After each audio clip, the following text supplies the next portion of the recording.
Tem uma pergunta aqui de um dos nossos pacientes, bem interessante, sobre a questão de tolerância na alergia alimentar, né? Quando a gente inicia um tratamento para um paciente que tem alergia alimentar e precisa de uma tolerância àquele alimento. Basicamente, esse paciente, ele precisa ter uma alergia alimentar que seja IgE específica, porque a gente sabe que as alergias alimentares são divididas em 3 tipos. A que é mediada pelo anticorpo IgE, a que não é mediada pelo anticorpo IgE e a mista, que tem os dois. Então, para você dessensibilizar o paciente, precisa ser exclusivamente IgE específica. Aquele paciente que, ao consumir o alimento, ele desenvolve liberação de histamina através da produção da IgE. A IgE se liga no mastócito e libera aquele mediador inflamatório, aquele vasodilatador chamado histamina, que causa náusea, vômito, tosse, falta de ar, diarreia, que causa aumento da frequência cardíaca com diminuição da pressão arterial, ou seja, são parâmetros bastante importantes. E também se esse paciente, de certa forma, não desenvolveu uma tolerância espontânea, né? Ou seja, depois de uma certa idade, ele pode vir a desenvolver a tolerância espontânea sem a necessidade, por assim dizer, de se fazer a dessensibilização. Então, a dessensibilização a alimentos é muito importante, ela realmente funciona, mas ela precisa ter alguns parâmetros. E se houver risco também daquele paciente entrar em contato com muita frequência aquele alimento, e ao entrar em contato com aquele alimento, o risco é extremamente grave, grande.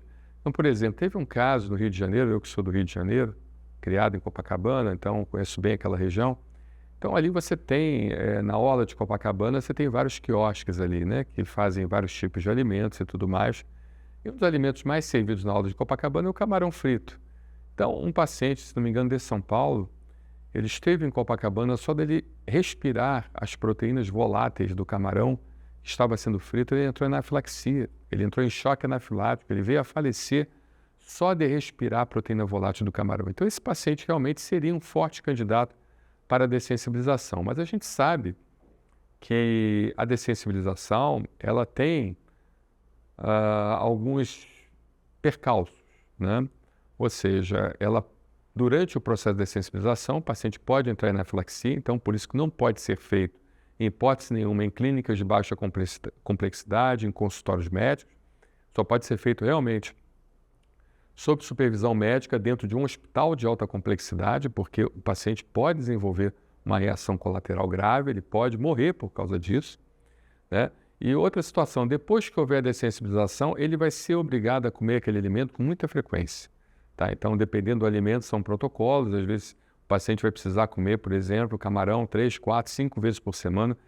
Tudo vai depender do protocolo a ser utilizado e numa quantidade razoável. Então, precisa-se colocar isso na balança, né? O risco-benefício.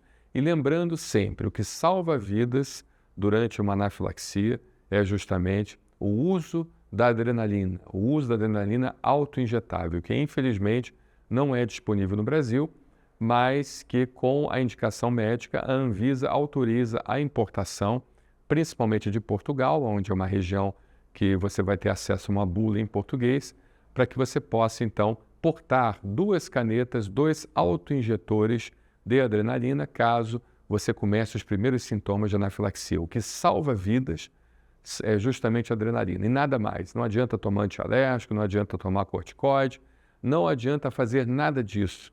O que salva vidas é a adrenalina, faz a aplicação de adrenalina com um autoinjetor e procurar imediatamente unidade de emergência, porque a anafilaxia ela pode ser bifásica, ela pode ter uma nova crise até 48 horas depois. A verdade é essa. A maioria dos casos, até 12 horas depois, mas existe uma boa porcentagem dos casos que até 48 horas depois o paciente pode desenvolver uma reação anafilática, uma anafilaxia.